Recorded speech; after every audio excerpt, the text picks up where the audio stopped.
하나님 말씀은 사무엘하 19절 또 그 다음에 23절에서 25절 같이 공독합니다. 시작. 다윗이 여호와께 여쭈어 이르되 내가 블레셋 사람에게로 올라가리이까 여호와께서 그들을 내 손에 넘기시겠나이까 하니 여호와께서 다윗에게 말씀하시되 올라가라. 내가 반드시 블레셋 사람을 내 손에 넘기리라 하십니다. 23절.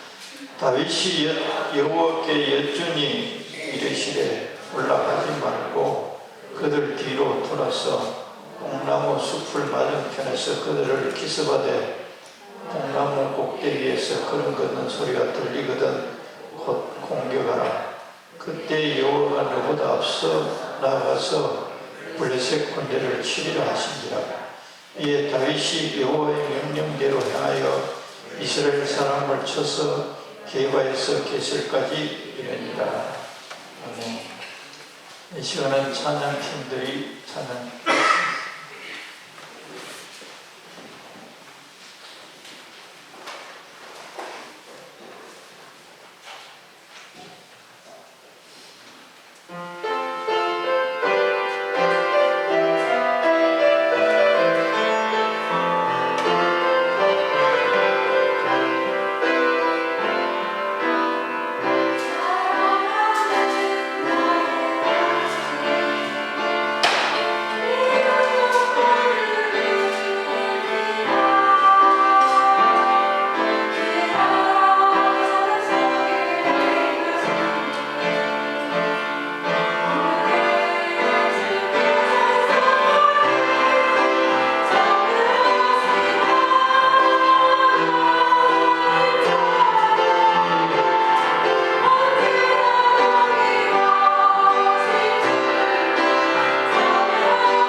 잘하는데 오늘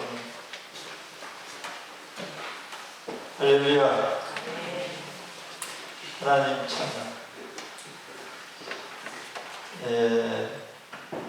계속해서 우리가 하나님께 물읍시다. 이제까지 묻기도 했지만 더 세밀하게 하나님께 모든 것을 믿고 하나님의 뜻대로 살고자 하면 하나님 끊임없이 물어야 되고 우리 삶이 복되어지고 승리의 삶을 살려면 계속 물어야 된다. 계속 강조하죠. 하나님께서는 그 하나님의 자녀들이나 온 세상 사람들에게 하시는 말씀 중에 굉장히 중요한 그 말씀이 한마디가 있어요. 하나님의 사랑이 무지 많으세요. 모든 사람을 축복해 주고 싶어 하십니다. 그러나 그 원칙이 있어요.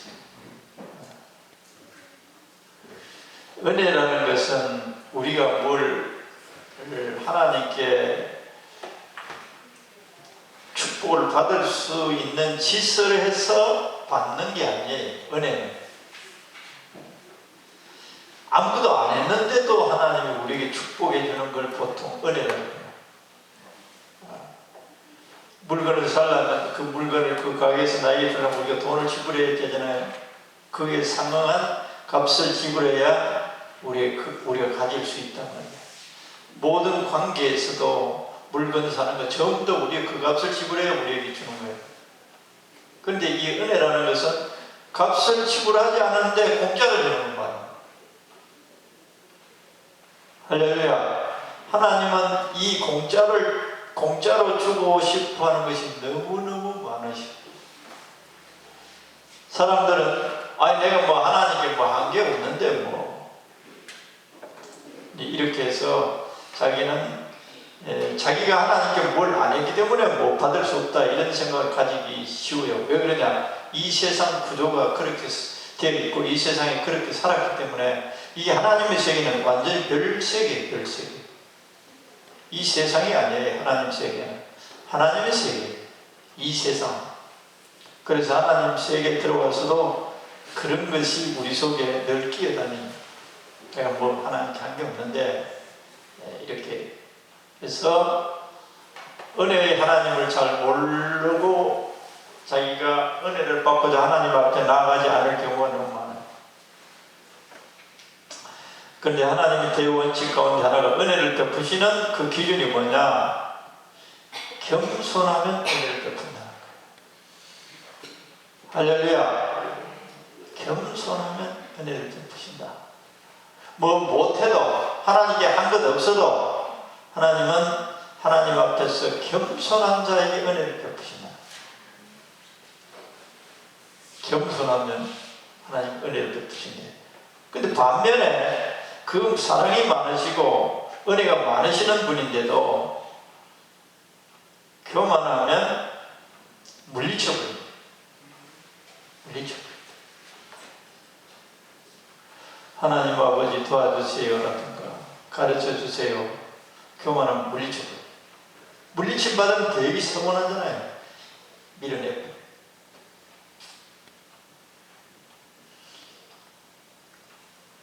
성경에 확인해 줄까요? 확인? 주부에 오늘 안 나왔으면 이 주제가 하나님 앞에서 겸손이 얼마나 중요한지 하나님의 사람들이, 하나님 종들이 자주 말했습니다. 베드로 사도도 언급합니다. 그 근본 뿌리는 잠언 구약의 3장 34절에 이랬습니다. 그만한 자를 비웃으신, 하나님도 비웃으신데 하나님도 비웃으신, 사랑이 많아도 그만한 자를 비웃으시며 겸손한 자에게 은혜를 베푸신다. 정말 우리가 제대로 알아야 되겠죠. 겸손한 자에게 은혜를 베푸신다. 하나님 위해서 수고 많이 해서 은혜를 베푸는 게 아니고 겸손한 자에게 은혜를 베푸신다. 야고보 사도도 이 하나님의 중요한 이 원칙을 잘 이해하고 있어요. 이걸 원칙을 이해하고 있는 사람들이 성경을 쓸 때 있는 거예요. 야고보서 4장 6절에도 하나님이 교만한 자를 물리치시고, 교만이나 같은 차원에서 교만한 자를 물리치시고 겸손한 자에게 은혜를 주시느니라. 겸손한 자에게 은혜를 주시느니라. 모든 것이 다 하나님의 은혜입니다.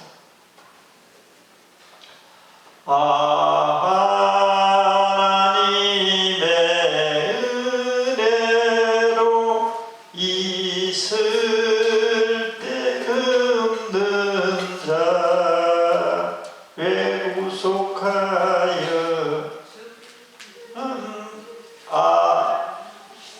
하나님의 은혜로 있을 때 없는 자 왜 구속하여 주는지.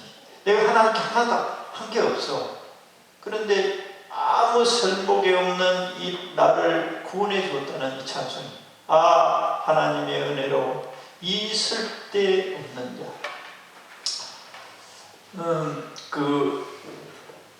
그레이스라고, 더 그레이스죠. 그레이스. 기억이 잘 안 나는 지금 깜짝이야. 참 영어 찬송으로 유명한 그레이스. 은혜가 그레이스라는, 영어로 그레이스가 은혜라는 말이에요. 우리 차 봉고차 이름이 그레이스예요. 현대에서 그 이름 지어놓을 때 그레이스, 은혜라는 말이에요. 그레이스라는 이 말 자체가 웬 말인가, 그게 은혜죠.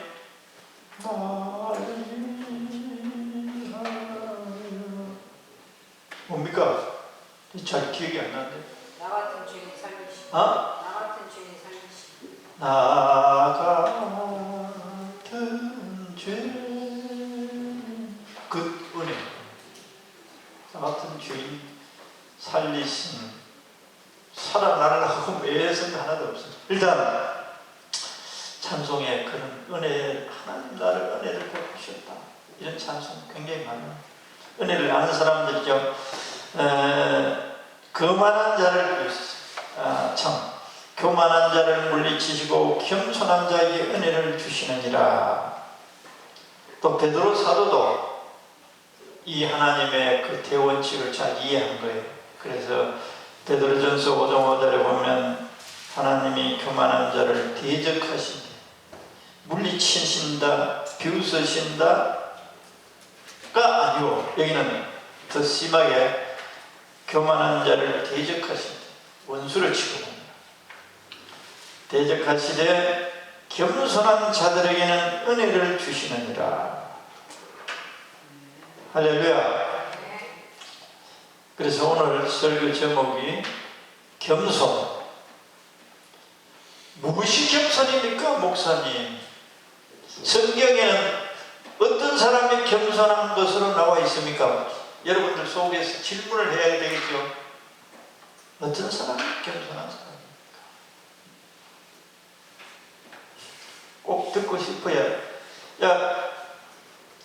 예수님 성경에는 이런 말이 많아요. 귀 있는 자는 들으라 그래요. 귀 있는 자는 들으라. 아무리 하나님이 축복의 말씀을 해도 귀 없으면 못 들어요. 귀가 있다는 말은 알고 싶어하는 욕망이 속에서 올라오는 거예요. 아, 그거 알고 싶다, 알아야 되겠다 라고 하는 사람은 그 말을 들어요. 그러나 그거에 대해서 관심 없는 사람은 안 들어요. 그래서 귀 있는 사람은 어떤 사람이냐? 그걸 내가 꼭 알고 싶다, 알고 뿐만 아니라 야, 그렇게 해야 되겠다.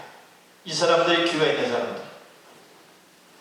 또 이 시간 귀가 생겨나기를 축원합니다. 그래서 어떤 사람이 겸손하냐?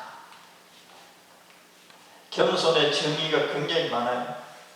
이 세상에서 말하는 겸손하고 하나님이 말하는 또 겸손하고 완전히 달라. 그걸 잘 알아요. 그래서 우리들이 이 세상에서 가지고 있는 단어의 의미하고 이 하늘나라에서 하나님이 사용하는 단어 의미하고는 무지 차이 나요. 겸손은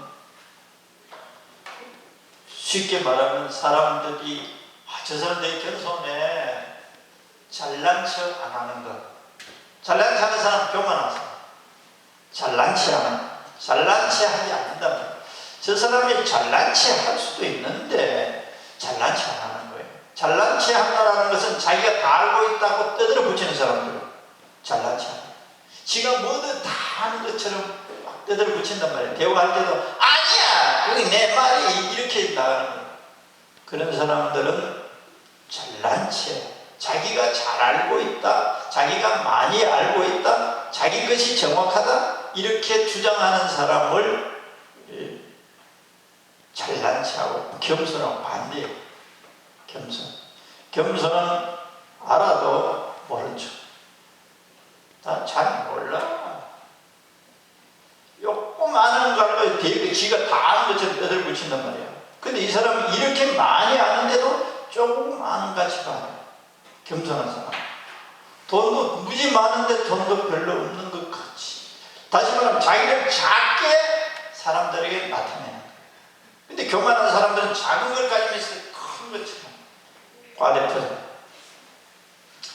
그리고 예를 들면 뭐 사장이 돈 무지 많아요. 돈 차도 살 수 있는데 차도 아주 별로 아닌 차.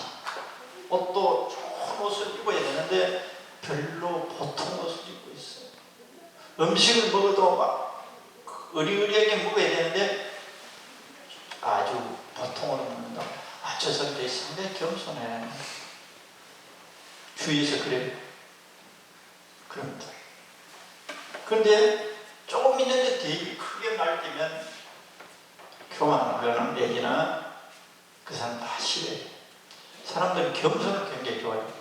그리고 예를 들면 사람을 만나도 꼬리 까딱 든 사람, 인사 착실하게 살아가는 사람, 이런 사람들 겸손하다. 많이 가져도 그걸 많이 가져도 뽐내지 않고 오히려 감추고. 아들, 딸도 공부 같은 거 할 때도 조금 공부 잘했으면 막 자랑해야 되는 거야. 근데 겸손한 사람, 뭐 좀 공부를 한다 그래도 내가 볼 때 신동쳐나 뭐라든가. 겸손한 사람은 이 자기의 잘남을 선전 안 하는 사람이에요. 그렇게 되기를 축원하는 이 세상 기준이에요. 이 세상 기준에 아무리 이 세상에서 그렇게 하더라도 하나님 앞에서 어떻게 하느냐에 따라서 하나님이 겸손하다고 하는 것을 찍어주는 그 원칙이 뭐냐 하면 아주 간단한 게 뭐냐. 계속 설교한 이 내용을 묻는 거예요. 하나님은 다 아세요. 완벽하게 다 아세요. 모든 걸 다 아세요. 그래서 간단한 말로 하면 전지하시다는 거예요. 하나님이 다 아신다는 거예요. 모든 걸 다 아신다. 전능하시다는 거예요. 모든 걸 다 할 수 있다는 거예요. 인간사 온 세상 만물을 다 할 수 있다는 거예요. 할렐루야. 완벽하시다. 그런데 우리는 하나님 앞에 우리 인간이 가지고 있는 IQ가 좀 짧아야 한 150. 그 머리 그 IQ가 그렇게 중요한, IQ가 높은 공부를 잘해. 이해력도 빠르고. 근데 IQ가 낮으면 아무리 생각이 안 나는 거예요. 그러니까 IQ 높은 걸 보고 자꾸 공부 잘하라 그러면 말도 안 되는. IQ가 그렇게 가지고 태어났는데 뭐예요? 송유건인가 그 여사의 박사대 그 논문 문에 막 심. 5살 때 벌써 고등학교 이런 거 다 알아버려요. 초등학교 나이에 벌써 대학 공부 다 했고. 이해가 돼요. 그럼 IQ가 그리 높은 거예요. IQ 때문에 그런 거예요. 지가 잘났어가 아니에요. 처음에 태어날 때 그렇게 태어났기 때문에 그런 거예요. IQ가 높다. 하나님 IQ는 얼마쯤 될 것 같아요? 뭐한데? 그러니까 모든 걸 다 아는 거예요. 그리고 인간들 지금 지구상 인구가 73억 가까이. 그 사람 다 아는 거예요. IQ가 너무 높은. 우리는 하나님을 우리 인간적으로 생각합니다. 하나님 어떻게 다 알 수 있느냐? IQ가 너무 높아. 뭐한데? 그래 63억 인구 다 알아. 63억 인구 형편도 다 알아. 하나님을 그냥 우리처럼 생각하기가 굉장히 쉬워요. 그런 생각을 할 경우가 많아요. 다 알고 있어요. 그리고 IQ가 높으면 다 아는 거예요. 아는 거예요. 5살짜리가 수학 함수 다 해요.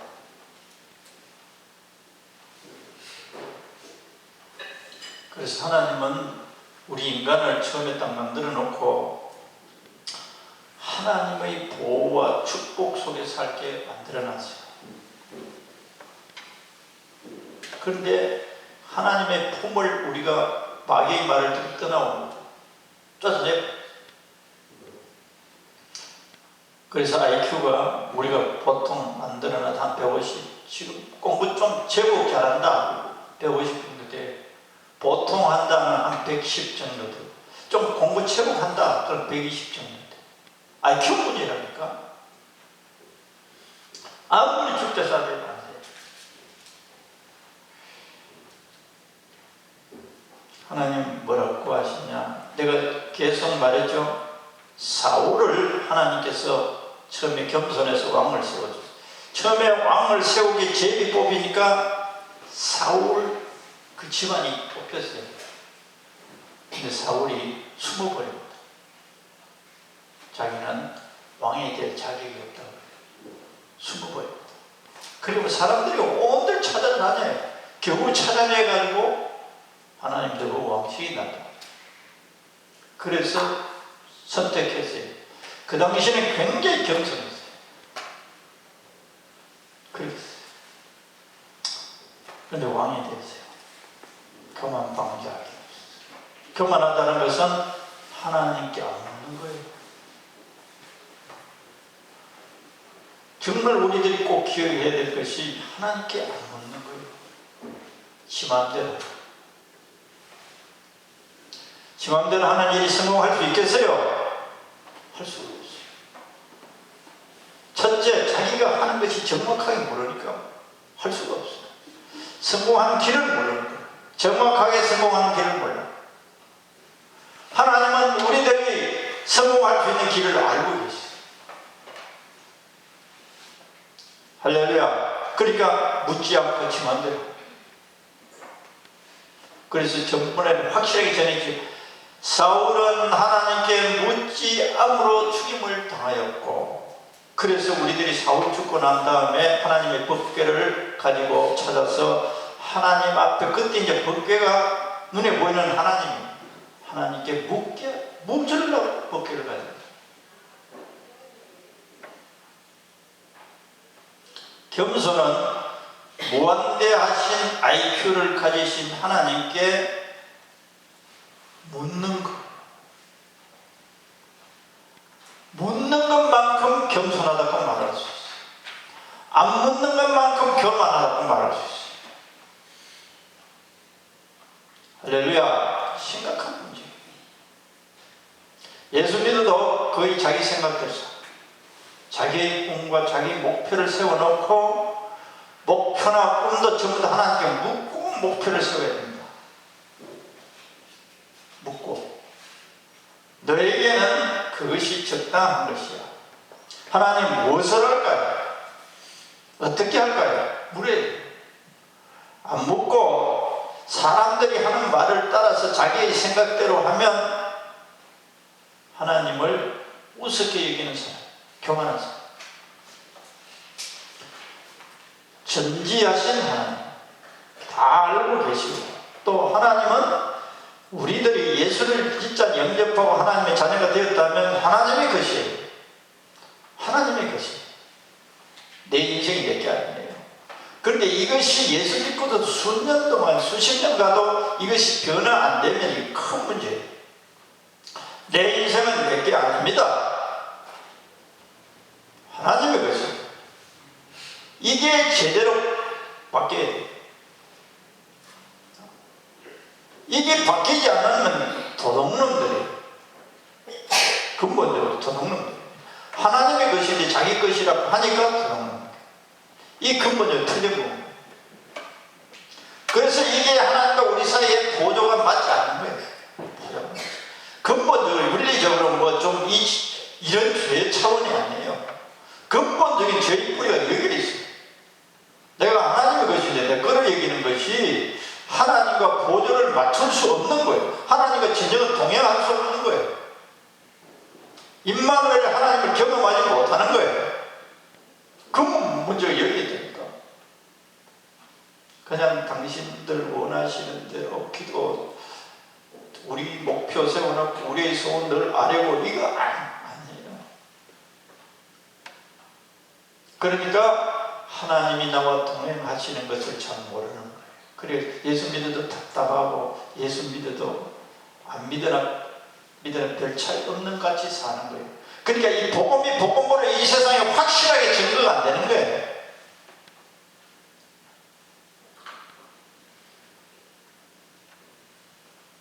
간단하게 말하면 하나님께 묻는 거예요. 뭐는 큰 문제 닥치면 우리가 하나님 찾아요. 그런데 작은 문제는 하나님께 안 물어요. 내 지혜에 대해서. 그래서 매사에 하나님이 나와 함께 하시면 못 느낍니다.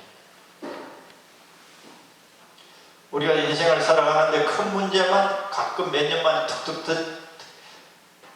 우리의 인생의 문제는 작은 것들이 쌓여서 큰 짐이 되어버려요. 인터넷에 보니까 지금 중국 베이징에서 쌓이는 그 문제가 그 사람 어떤 사람 기계를 가지고 돌아다니니까 그 문제가 벽돌을 만드는 거예요. 여기도 우리들의 문제를 그냥 가만 놔두면 쌓여요. 눈에 안 보이는 것들이 쌓여서 두꺼워지고 손끝이 된다. 우리 인생의 짐을 하나님께 맡기거나 하나님께 묻지 않으면 그렇게 쌓여요. 그래 힘들다. 하나님 머리털까지 다신 우리 인간 73억 수만 아는 게 아니고 우리 머리털까지 다 세신 얼마나 하나님을 무시했는지 오늘 우리가 회개해야 되겠어요. 하나님을 잘 몰라서 하나님을 우리 인간 수준 정도로 생각하고 하나님께 묻지 않고 그래서 우리가 예수 믿어도 힘들다.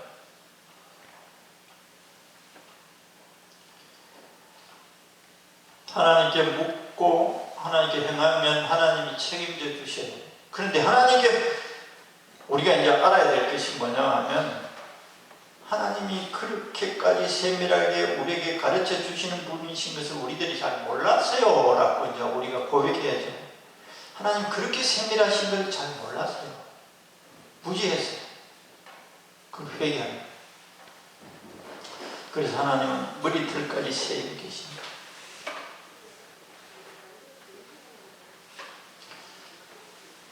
그러면서 우리가 하나님으로부터 묻고 들으려고 하는 기본적인 자세가 뭐냐 하면 하나님 모든 것을 아시는 분이라는 것에 대한 믿음을 우리가 먼저 가져야 돼요.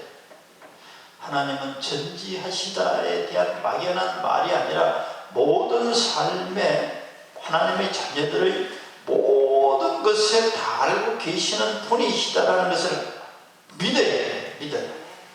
그걸 믿지 않으면 우리가 작은 일을 가지고 하나님께 나갈 수가 없어요. 두 번째는 중요한 제목이 하나. 그분의 뜻대로 살고자 해야 돼.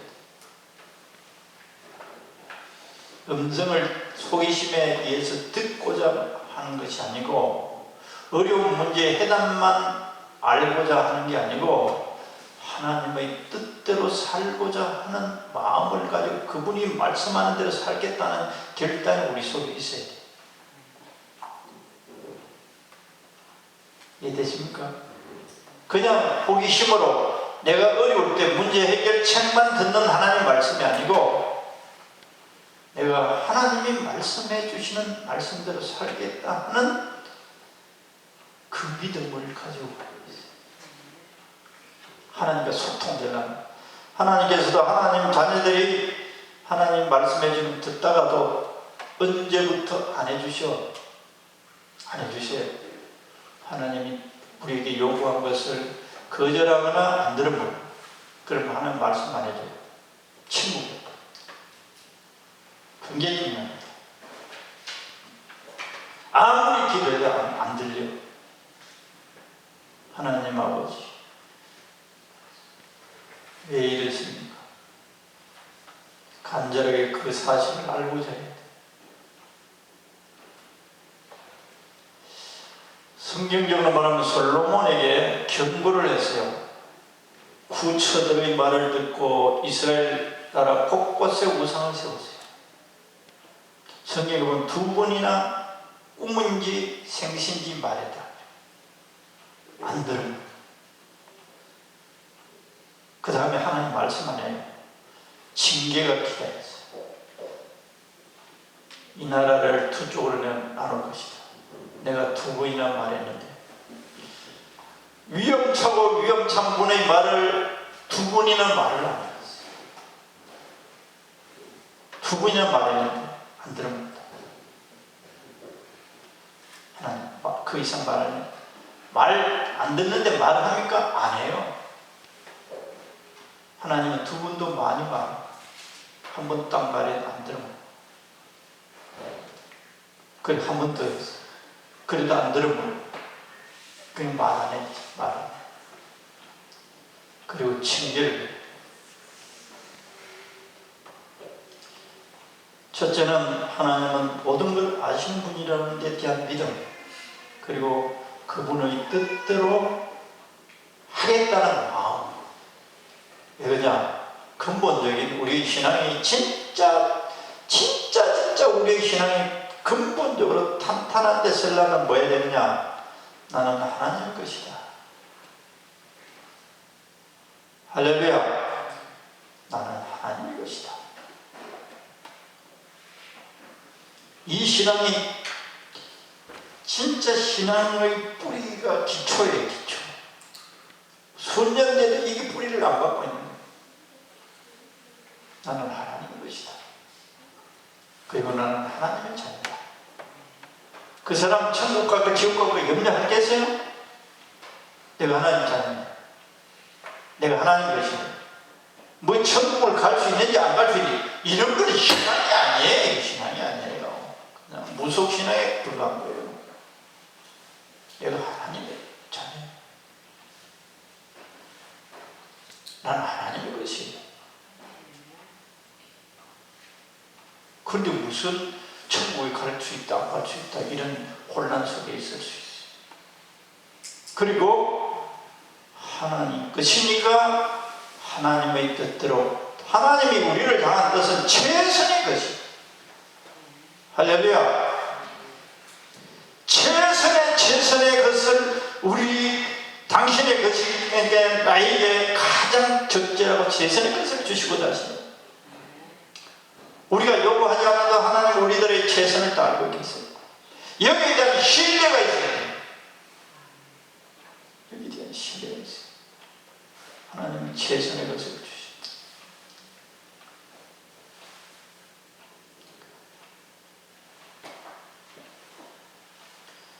나의 생명의 주인이 되시고 내 삶의 주인이 되십니다. 내 삶의 주인.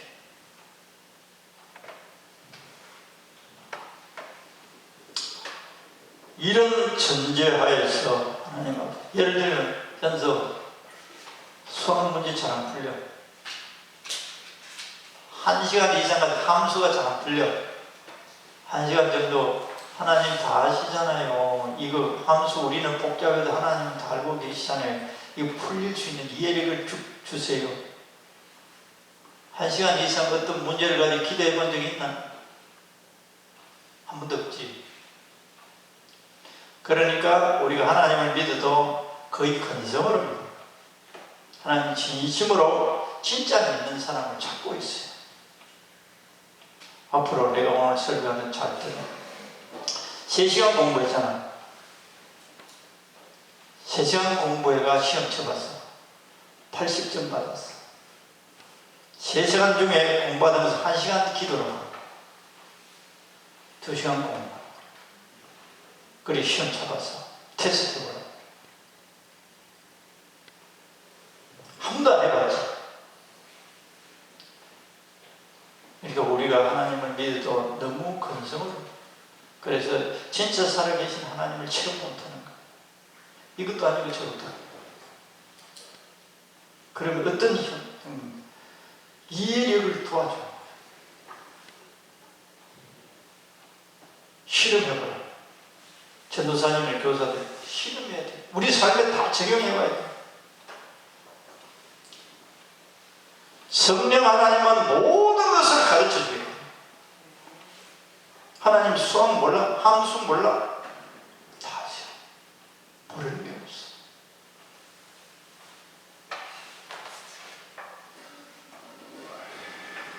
다 가르쳐 주기를 기뻐하시는 하나님이 우리들을 기다리고 있어요.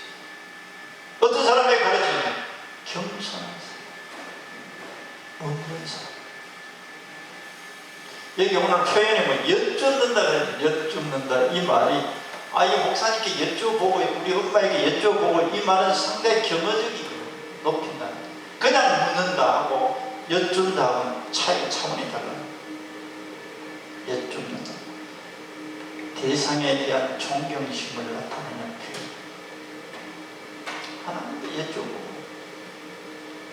하나님은 하나님의 자녀들이 무지하고 교만해서 안 묻고 하면 문제가 발생할 하나님 다 알아요.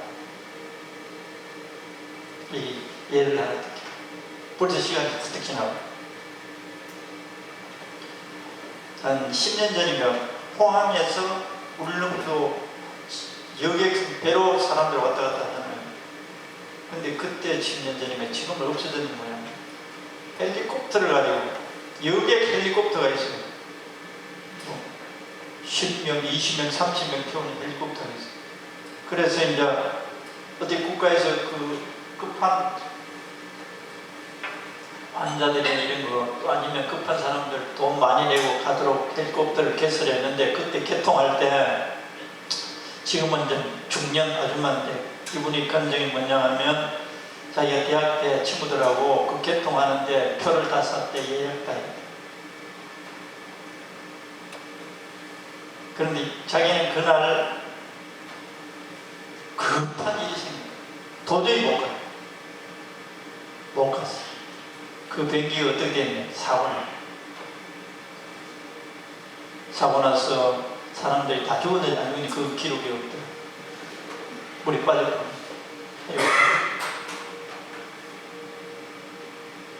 그런 것도 하나님께 묻고 있어야 돼. 아버지, 기분 들떠가지고, 인간적인 생각으로 자기 기분대로 사는 거예요. 자기 기분대로 사는 거예요. 자기 기분대로. 자기가 하고 싶은 대로 사는 거예요. 그런데 그거를 하나님은 사원할 걸 알고 계세요. 알고 계세요. 전제하세요. 알고 계세요. 알고 계세요. 아니, 목사님은 다리 부러지는 거 왜 몰랐습니까? 내가 안 물었을 수도 있고.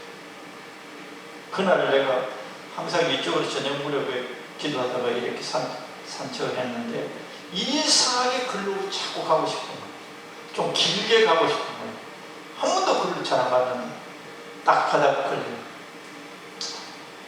하나님의 징계를 위해서나 하나님의 뜻이 있어서 다치기도 할 수도 있어요. 그것도 하나님 최선이에요. 할렐루야. 하나님은 전지하십니다. 뭐든지 물어야 돼요. 그래서 우리가 묻지 않고 우리들이 행동했을 때 하나님은 알고서 막아줘요. 그때 일생했을 때는 그 이 학생의 기분이 어떻겠어요? 하나님, 지금 그 좋은 기회에 하나님 놓치기, 이게 무슨 일이 이런 일이 벌어졌습니까? 했을 것 아니겠어요? 왜 이런 일이 일어났어요? 친구들하고 좋게 참으로 갈라버리는. 그래서 하나님이 하시는 일에는 범사에 감사합니다.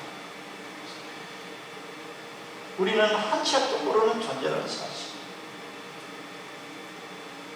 그래서 하나님께 묻게 되는 이 과정이 어떻게 된다? 지가 아는 것이 제대로 아는 게 하나도 없다라고 자각이 와야 돼. 난 참 정말 무지한 인생이다. 전능하신 전지하신 하나님 앞에서는 정말 청임에 불과. 제대로 아는 것은 이 세상에 아무것도 없다. 하나님만 아신다. 이 믿음이 전지예요. 전지.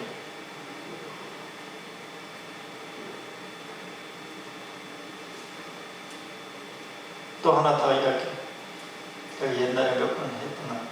목사님이 옛날 시골에, 요새는 다 자가용 타고 왔다 갔다 하지만 버스 타고 시골에 부흥회를 가게 됐어요.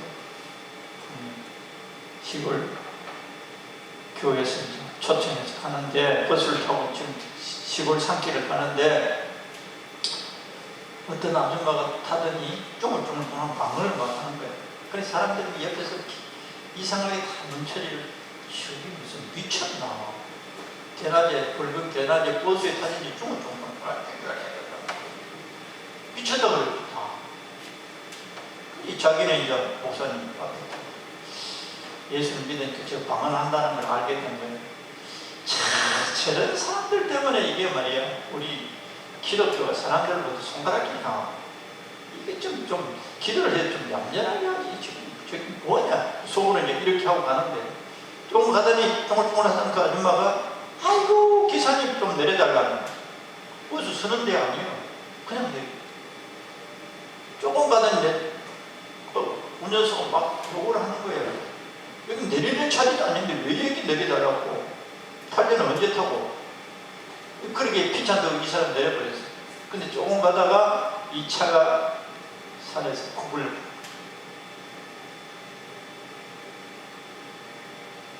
다치기도 하고 죽기도 하고. 목사님 거기서 다쳤어요. 자기가 이제 한 고백 내용 있거든요. 목사는 몇 분 후에 일어나는 방언으로 기도하는 사람은 하나님께서 그 사람은 딸을 사랑해서 알려줬다. 그 얘기를 무지무지 했대.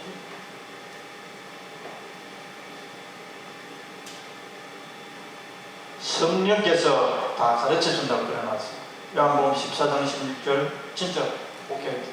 모든 것을 가르쳐 주시고 하나님이 예수님이 하신 말씀을 성경을 읽은 것을 기억나게 해주시고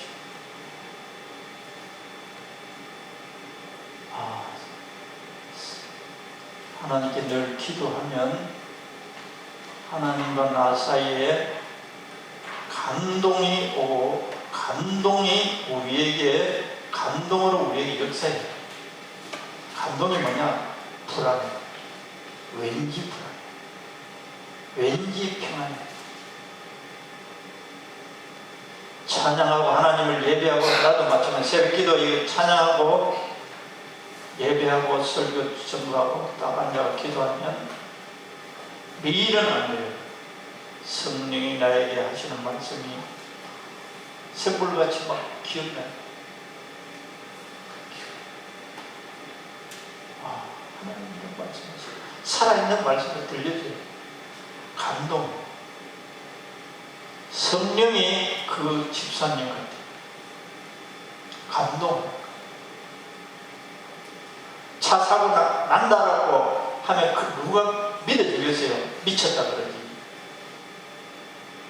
하나님은 그래서 우리들에게 감동으로만 말씀할 때는 우리들이 말해놓으면 그 말을 통해 더 먼저 불안하다. 곧 사고 날 것 같은 느낌이 오는 거예요. 몇 분 후에 사고 날 거 주님은 다 아세요? 자기 생각대로, 자기 계획대로 사는 사람에게는 사람은 잘 안 알려줘. 그러나 꼭 필요할 때는 아까 그 자매님이 대학 다닐 때 그것처럼 하나님이 간섭하셔. 간섭. 하나님의 방해의 간섭이 우리의 축복이라는 걸 알아야 돼. 할렐루야. 사망의 엄침한 골짜기로 다닐지라도 해를 두려워하지 않을 것은 주께서 너무 힘들었어. 죄지팡이와 막대기가 나를 방해하시오. 할렐루야. 오늘 또 이 본문에서는 사무엘은 저는 다윗을 물어요. 어떻게 할까요?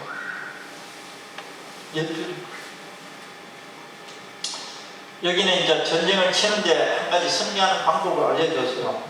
하나님의 음성은, 하나님의 말씀은 우리들이 질문하고 했을 때 말씀대로 해도 안 될 때가 너무 많아요. 인내하고 기다리면 끝까지 해야 돼. 내 백성을 애굽에서 건져내라. 모세에게 그렇게 명령합니다. 해도 안 돼요. 10가지 재앙이 끝나고 나서야 됐어요. 하나님 말씀한다고 그대로 우리가 원하는 순간에 안 해주세요. 순간에 우리들에게 알려줘서 우리의 문제를 해결할 경우도 있지만 하나님 말씀하셔서도 인내하고 기다리고 기다려야 때가 되어서 이루어질 경우는 우리가 전쟁이처럼 단순하게 뭐에 착착 이루어지는 것이 아니에요. 하나님 말씀 가운데는. 그런데 하나님의 말씀대로 우리가 움직이면 하나님은 다 하시네요. 할렐루야. 거기서만 진정한 안식이 있어요. 거기서만 진정한 평안이 있어요. 거기서만 진정한 기쁨이 있어요. 하나님이 하시고.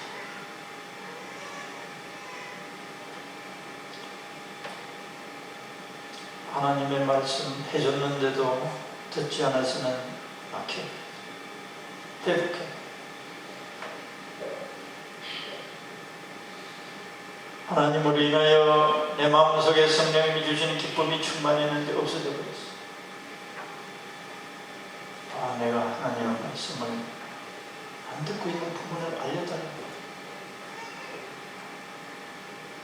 기다려. 하나님 아버지는 우리의 머리털까지 세시고 세밀하신 분이심을 말씀하신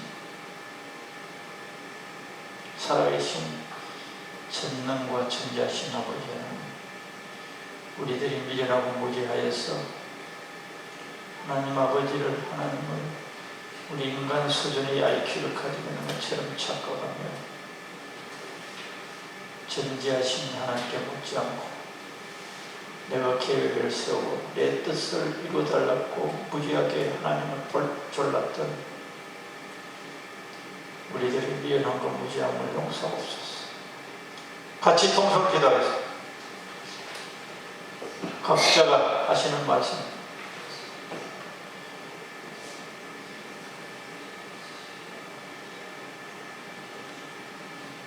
내가 하나님의 것이고 하나님 아버지 그 전지하시고 전능하신 능력을 가지시고 우리들을 복된 길로 인도하시고 장님이 되어서 드덩거리고 넘어지고 자빠지는 우리 의식 세계를 일깨워 주시옵소서.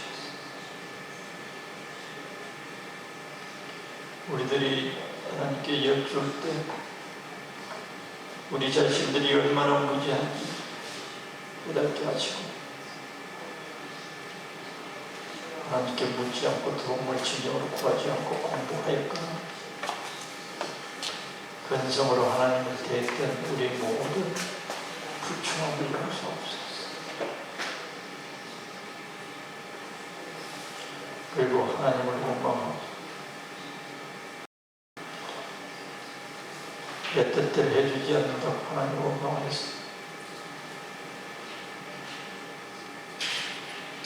용서옵소서. 지금 무슨 일이든지 내가 먼저 목표를 세우고 하나님께 이루어달라고 하는 것이 아니라 하나님께서 우리들에게 주시는 목적을 목적으로 삼게 하시고 하나님이 이루시고 나를 통해서 이루시고자 하신 뜻을 알고자 구하게 하옵소서. 전지하시고 전능하심에 대한 믿음을 확고히 하게 하시고 내가 하나님 것이라는 것을 흔들림이 없게 어떤 상황에서 믿지 않고 하나님만 바라보게 하옵소서.